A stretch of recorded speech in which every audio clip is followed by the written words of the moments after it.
भक्त को कभी अपनी क्रिया से पूर्णता का अनुभव नहीं होता, संतुष्टि नहीं। एक बात याद रखिएगा, संसार की हर क्रिया में संतुष्टि रखो, संतोष कर लो, जितना किया बहुत है।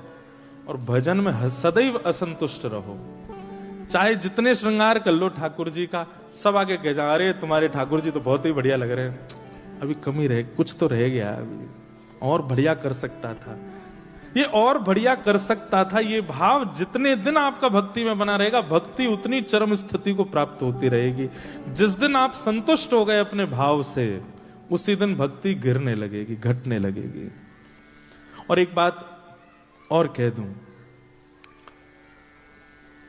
अगर आप अपने भजन भाव भक्ति निष्ठा नियम से संतुष्ट हो गए हो, तो इसका मतलब ये समझ लिए ठाकुर जी भी आपसे बस राम राम कर रहे हैं, बहुत है भैया, जितना है वो बहुत है।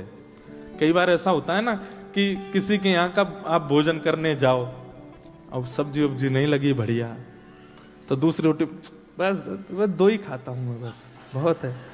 अब आप श्रम मत कीजिए, क्यों, सब्जी बहुत अच्छी है, इतनी अच्छी, मुझे रेसिपी लिख के देखना, अपनी पत्नी से कहूंगा वो भी बनावे, पर आप दो ही दे दीजिए बस, इससे अधिक नहीं।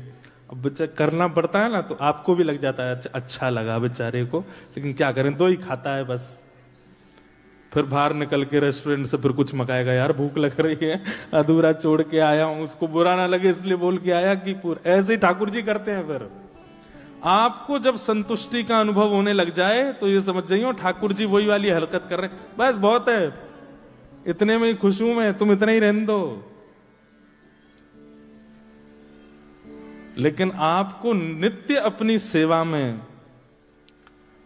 अपूर्णता लगती है कि नहीं, कुछ रह गया, अभी हुआ नहीं, और अच्छा हो सकता था, और बढ़िया, तब समझो ठाकुर जी भी अभी आपकी सेवा से और चाहते हैं, और दो, और करो, और बढ़िया, पर प्रसन्न है, इसीलिए वो असंतुष्टि का भाव बना हुआ है।